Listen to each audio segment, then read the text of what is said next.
Imagine spending years being called the boring sister, the one who never fit in, never dressed right, never shined enough. Then one night, the world finally sees what your own family never did. This is my story, how a thrift store dress, a camera flash, and one Vogue headline changed everything. Before we dive in, tell me, have you ever been underestimated then proved everyone wrong? Drop a hi in the comments if you know that feeling, and don't forget to hit subscribe for more real stories that hit home. You ever feel invisible in your own family?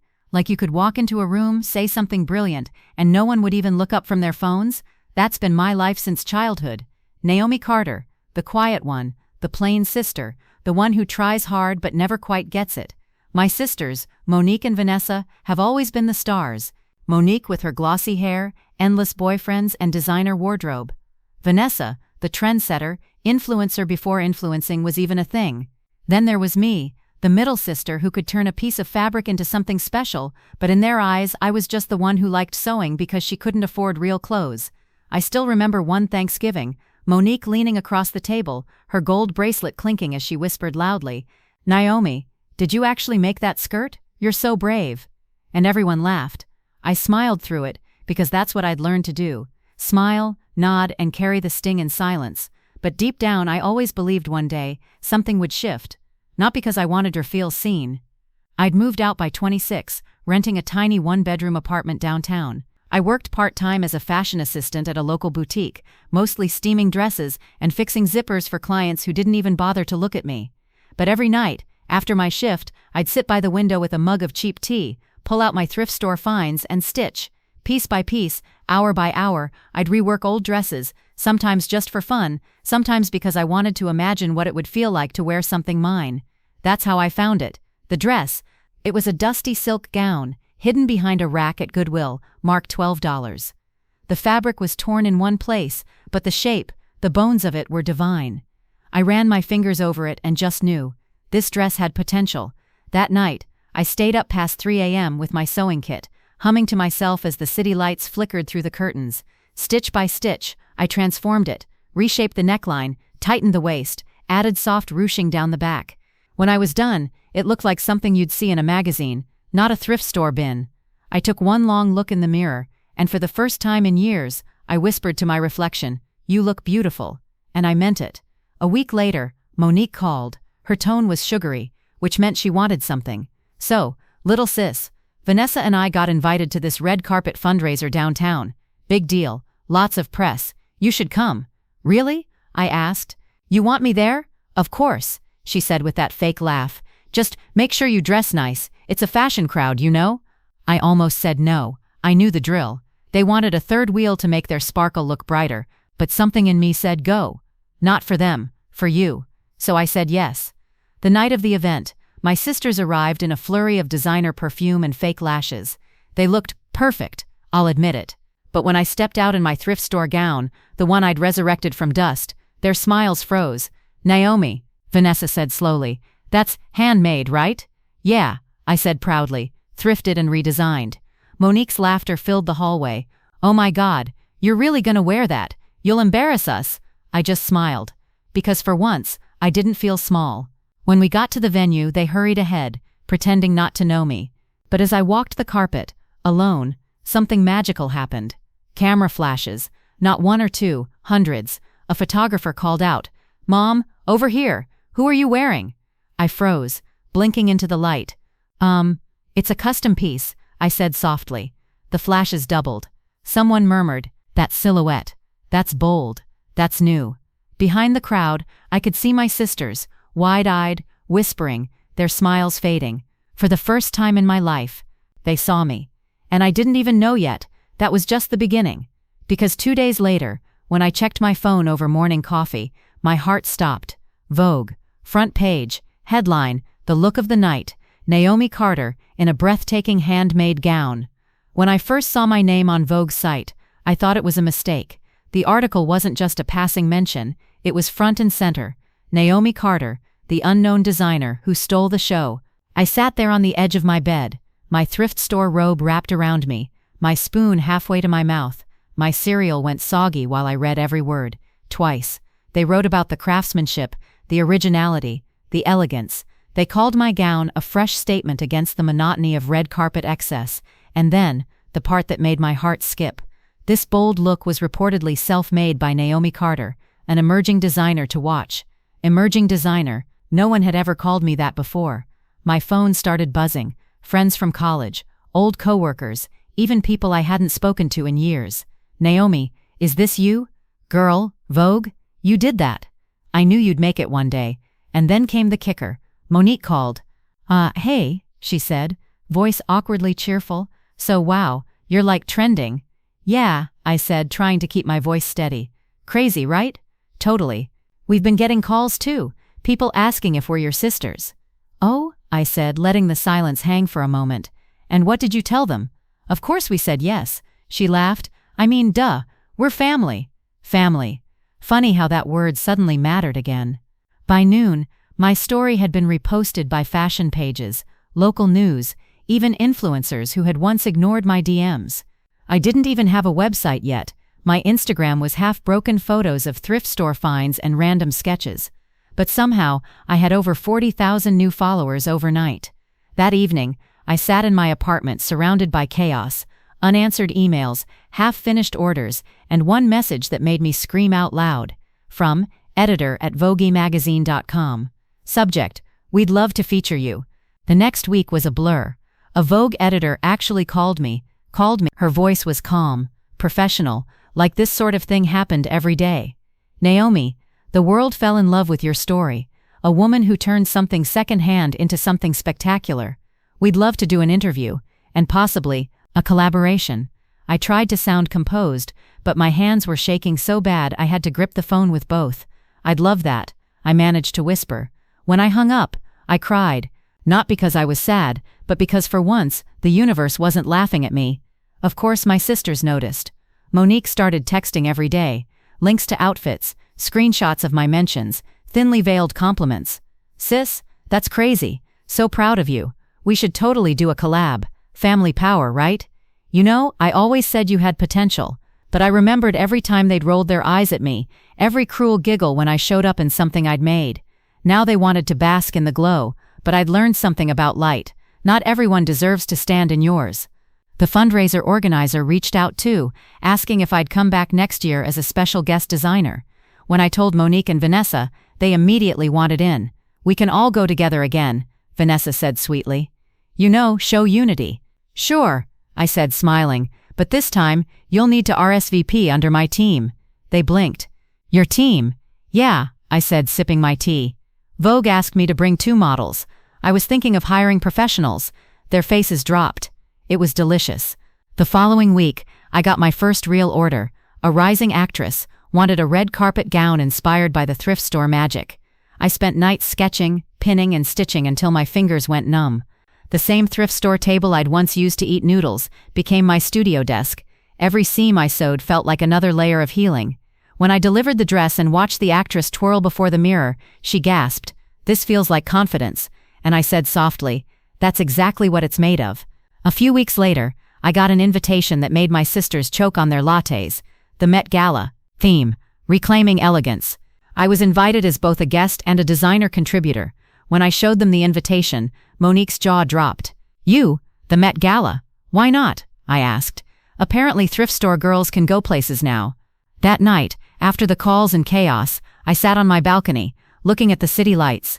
I thought about all the years I'd felt small, all the times they'd told me I'd never fit in, and now Vogue was calling me visionary. But deep down, I wasn't doing this to prove them wrong anymore. I was doing it because for the first time in my life, I believed in Naomi Carter. And I had no idea yet. The Met Gala would be the night that changed everything again. By the time the Met Gala rolled around, I was living in a whirlwind. Interviews, fittings, emails that started with "Dear Miss Carter, we're huge fans of your work." I was barely sleeping, barely eating, but I didn't care. I was running on adrenaline, and something even stronger. Pride. I wasn't the invisible girl anymore. I was Naomi Carter, the self-taught designer from Atlanta who turned a thrift store dress into a global moment. 3 nights before the gala, I stood in my apartment, surrounded by fabric, ocean silks, soft gold satins, tiny beads that caught the light like dewdrops. The city buzzed outside, but inside my little studio, it felt like another world. I was making my own gown for the night. Of course I was.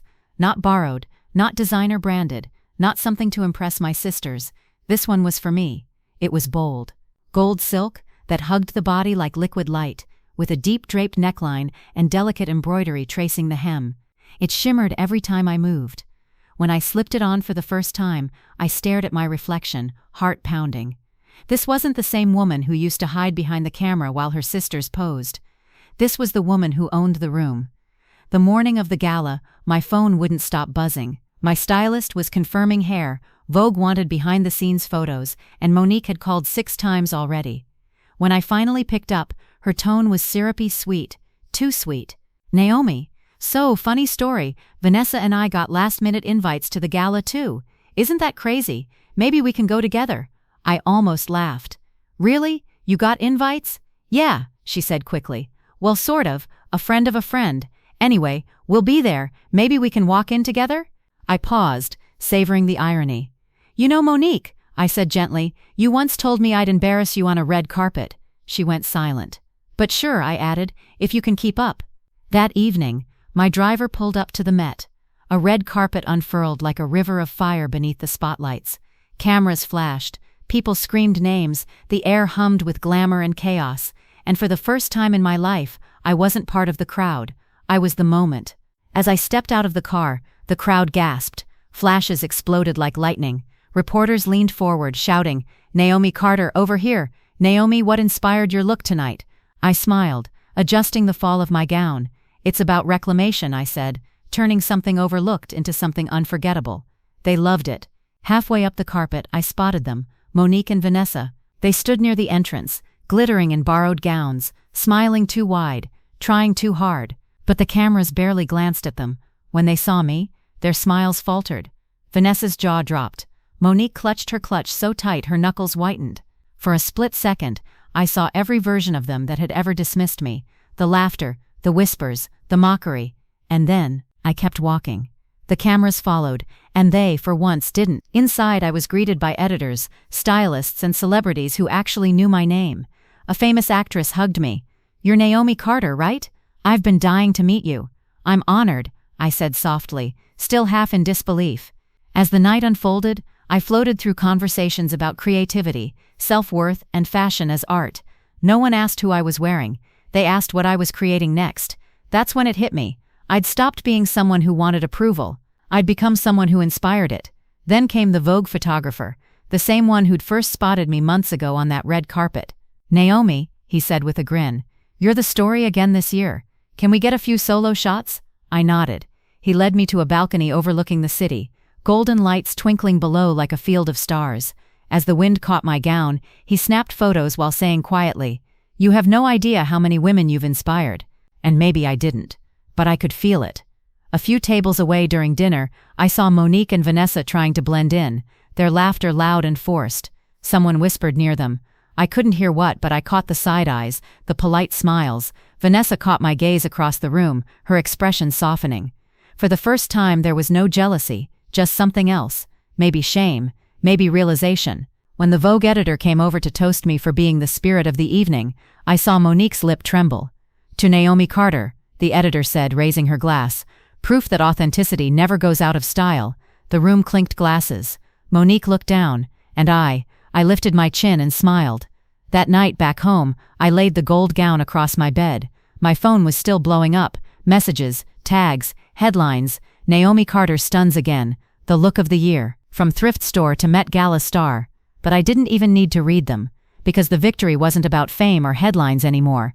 It was about every time I'd walked into a room and been ignored, every time I'd been told I wasn't enough, and how I'd learned, finally, to be more than they ever imagined. And just when I thought the story had peaked, life surprised me again. Because a week later, I got a phone call that would change everything, not just for me, but for the sisters who once laughed at me. Naomi's heart was a storm beneath her ribs as she stood before her mirror. The thrift-store gown, once dismissed by her sisters as cheap and tragic, now gleamed like liquid bronze beneath the soft light of her apartment. After 2 weeks of late nights, torn fingers and whispered prayers, the dress was finally ready. She had restructured the seams herself, hand-stitched delicate gold thread through the bodice, and draped the skirt so it floated like fire when she moved. Her curls framed her face in soft, natural waves, pinned with 2 small golden clips she'd found at a flea market for $2. The finishing touch was her mother's vintage bracelet, worn, tarnished, but full of history. When she looked at herself, she didn't see poor Naomi anymore. She saw power. Still, her breath trembled. This was the night. The annual Black Excellence Gala, where celebrities, designers, and influencers gathered in dazzling splendor. Her sisters, Monique and Janelle, were already there, both in dresses worth more than Naomi's rent. They hadn't spoken since the argument a week ago, when Monique had laughed and said, "You'll embarrass us if you show up in that rag." Naomi had smiled through the sting and replied softly, "You'll see." Now it was time to make good on that promise. The city skyline glittered like spilled diamonds as Naomi stepped out of her Uber at the red carpet entrance. A hush fell over the crowd, that fleeting, uncertain pause when something unexpected captures attention. Photographers, mid-conversation, turned. Lights flickered. Naomi's bronze gown shimmered beneath the flashes like it had been spun from sunlight. She didn't hurry. She didn't hide. She simply walked. One slow step after another, chin high, eyes forward, the crowd parting before her. The camera lenses clicked in rhythm, faster now, until the air buzzed. A whisper rippled through the spectators. "Who is she? Wait, is that Naomi Carter? She's stunning." Her sisters were frozen near the entrance, their mouths slightly open. Janelle's diamond clutch hung limp in her hand. Monique's expression, the same one that once carried smug superiority, now trembled between disbelief and envy. Naomi didn't even glance their way. She reached the photo wall, turned slightly to the side, and smiled. Calm, effortless, divine. The photographers couldn't get enough. "Naomi, look here. Naomi. Over the shoulder, please." Every flash felt like a heartbeat.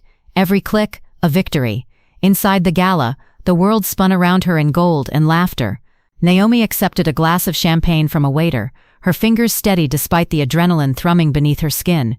She mingled, gracefully navigating between celebrities and fashion icons who had never given her a second look before. A tall woman in a sleek black suit approached her, poised, confident, with eyes that gleamed like sharp glass. "Excuse me," she said, "I'm Ava Sinclair, senior fashion editor at Vogue." Naomi nearly choked on her champagne. "Vogue?" Ava smiled, scanning her from head to toe. "Yes, and I have to ask, who designed your dress?" Naomi blinked. "Oh, I did. Sort of. I found it at a thrift store and just fixed it up." Ava's smile widened, impressed. "Fixed it up? Darling, it's the most refreshing thing I've seen all night. Everyone's in designer labels, but this," she gestured elegantly, "this has soul. It's original. It's alive." Naomi's lips parted. "Thank you. Would you mind giving us a few details? Vogue is doing a post-gala feature on standout looks, and I'd love to include you." Naomi froze. Her pulse leapt. "Are you serious?" "Deadly," Ava said, holding up her phone. "Smile for me, Naomi Carter." The camera clicked. 1 photo, then 2, then a dozen. Half an hour later, Naomi's phone buzzed relentlessly in her purse. She excused herself to the restroom, her hands shaking as she pulled it out. There it was, a tweet from Vogue's official account. Vogue magazine. "The look of the night goes to Naomi Carter, who's stunned in a self-altered thrift store gown that redefines vintage glamour. Proof that style is about vision, not a price tag. NAM Black Excellence Gala, Vogue look of the night." Her photo, radiant, powerful, otherworldly, was already flooding across social media. Comments poured in by the hundreds. Who is she? Thrift store. She just outshined everyone. Iconic. Period. Representation at its finest. Naomi Carter, you're that girl. Naomi covered her mouth, tears rising. All her life she'd been the quiet sister, the one underestimated, overlooked, overshadowed, and now, she was the headline.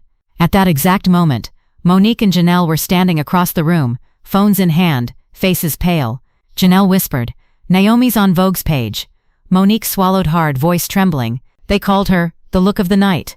Naomi looked up from her screen, straightened her shoulders, and caught their eyes from across the ballroom. The moment froze, tension, disbelief, and poetic justice swirling in the air. She smiled softly, not smugly, not cruelly, just a quiet, knowing smile that said everything. "You laughed at me, but look at me now." Then she turned away, champagne in hand, as a crowd of admirers gathered around her, and for the first time in her life, she didn't feel small. She felt seen. She felt unstoppable. The morning sunlight spilled across Naomi's apartment like golden applause. Her phone was still buzzing, endlessly.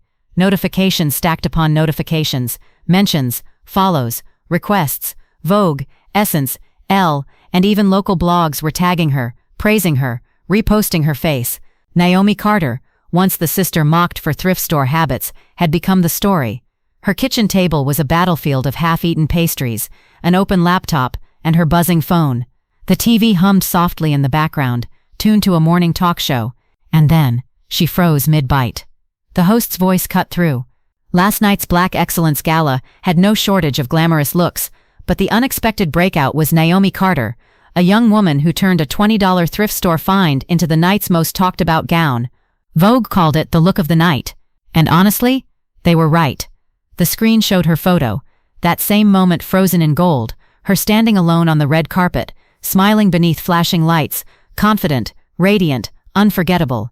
Naomi covered her mouth, a laugh bubbling out of her, half disbelief, half joy. She whispered to herself, "They really said my name on TV." Her phone buzzed again. Caller ID, Monique. Naomi's heart gave a small, tired sigh. She debated ignoring it, but curiosity, and that quiet ache for closure, made her swipe the screen.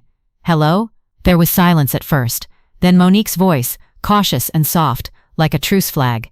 "Naomi. Wow, you were incredible last night." Naomi leaned against the counter, letting her voice stay calm. "Thank you. I mean Vogue. Naomi?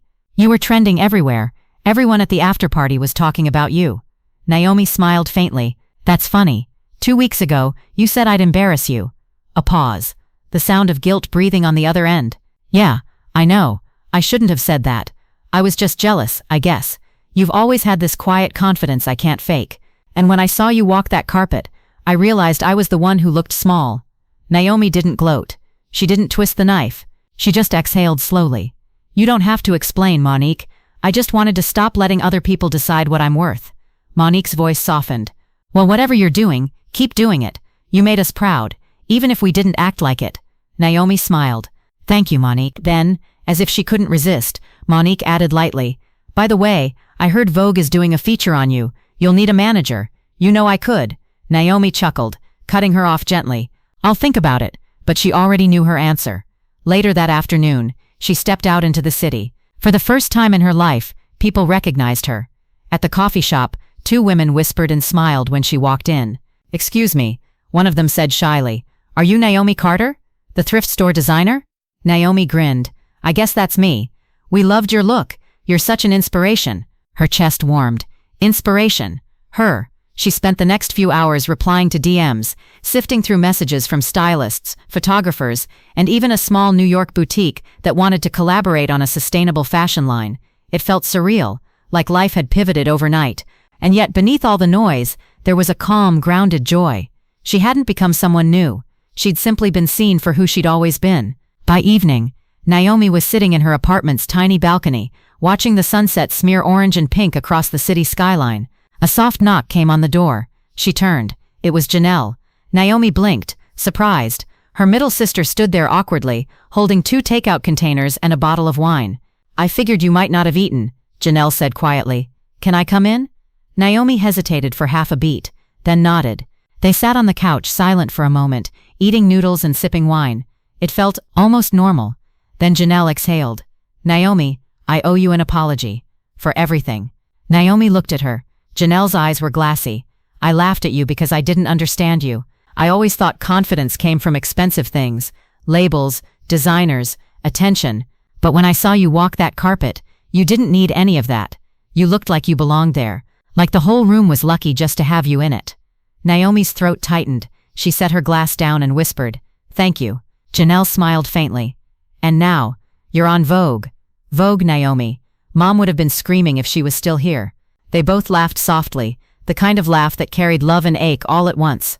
Naomi leaned back, gazing out the window. "You know what's funny? That dress almost didn't happen. I almost didn't even go, but something in me just said go anyway, believe anyway." Janelle nodded. "You did, and you showed all of us what belief looks like." They sat together in silence, the city humming outside. Later that night, Naomi's phone buzzed again, this time with an email. From Ava Sinclair, Vogue. Subject, "Let's talk next steps." The girl who'd once been mocked for her simplicity was now rewriting what style meant. One stitch, one spotlight, one brave night at a time. And as the city lights flickered below, Naomi whispered to herself, "Let them laugh first. The world will catch up later." The next morning, Naomi Carter woke up to the kind of chaos people dream about. The kind of chaos that felt like destiny knocking too loudly to ignore. Her phone, her inbox, her DMs, everything was overflowing. Magazine editors, talk show producers, stylists, journalists, even old college acquaintances suddenly remembered her number. But Naomi wasn't rushing anymore. She moved through her apartment like a woman grounded in her own orbit. Slow coffee, silk robe, her thrifted gown still hanging by the window where she'd left it to dry after last night's wine toast. She smiled at it. "You really did that, huh?" she whispered, laughing softly to herself. By noon, her phone rang again. A voice she didn't recognize, but one that would soon change everything. "Naomi Carter? Yes? This is Ava Sinclair from Vogue. I emailed you last night. We're putting together the official feature on you. I'd love to come by in person for a pre-interview today if you're available." Naomi froze. Her heart skipped. Then she straightened her spine and said, "I'm available." An hour later, Ava Sinclair, sharp, confident, mid-30s with red lipstick and eyes that saw everything, walked into Naomi's small apartment with her assistant and a camera. Ava looked around, taking in the cozy thrift store charm, vintage records, mismatched furniture, sunlight slanting across fabric swatches and notebooks. She smiled. "I see where your creativity comes from." Naomi grinned. "Yeah, my home's kind of a scrapbook of who I am." Ava nodded. "Exactly why the world's obsessed with you right now. You're real. You didn't buy style, you lived it." Naomi blushed, shaking her head. "I didn't mean to start anything. I just wore what felt like me." "That's what makes it revolutionary," Ava said softly. "You didn't try to impress anyone.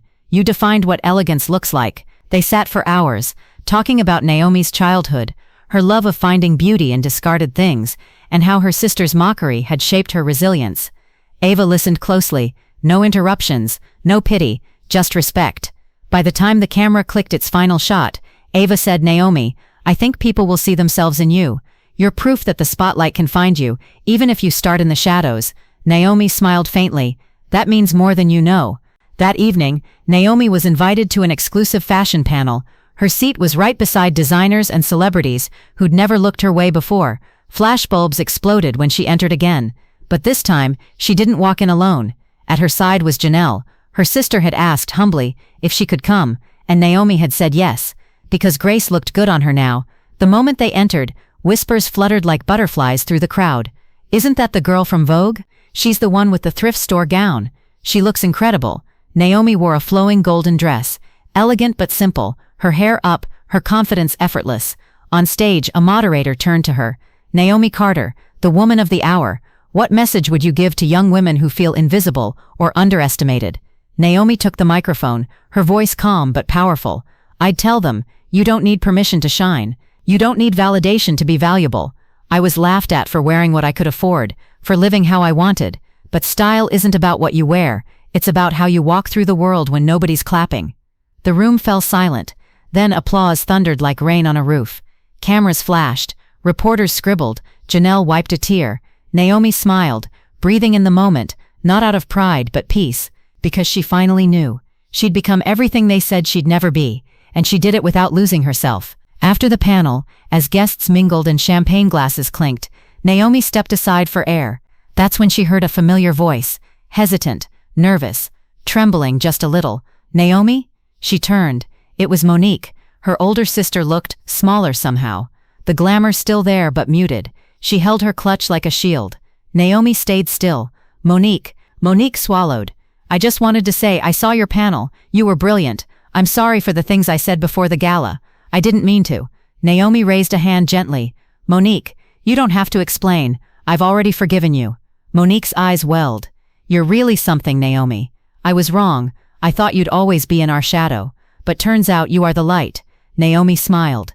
"The kind that ends a storm. Maybe we were all meant to shine, just in different ways." A week later, Naomi's Vogue feature dropped. It was titled, "From Thrift-store to Red Carpet, The Woman Who Redefined Grace." The first paragraph read, "Naomi Carter didn't chase fame. She walked toward authenticity, and fame followed." The article exploded online.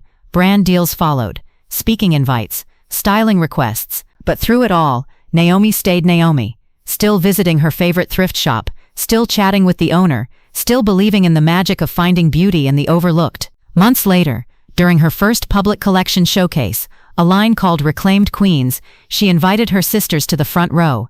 As the models walked the runway, each outfit inspired by something once tossed aside, Naomi's eyes glistened. When the final model stepped out, wearing a gown reminiscent of her original thrift store masterpiece, the crowd rose to its feet. The applause was endless, and as Naomi walked out for her bow, Janelle and Monique stood up too, cheering, clapping, tears shining under the lights. Naomi bowed her head, smiled and whispered to herself, "They said I'd embarrass them, but tonight, I made them proud." Outside, cameras caught her leaving the venue. Flash after flash, a reporter shouted, "Naomi, any advice for the people who doubted you?" Naomi stopped, turned slightly, and with a smile that held every ounce of grace and fire she had, said, "Tell them thank you. Their doubt was my runway." Then she walked away, not in revenge, not in bitterness, but in power, the kind of power that doesn't shout, it simply shines.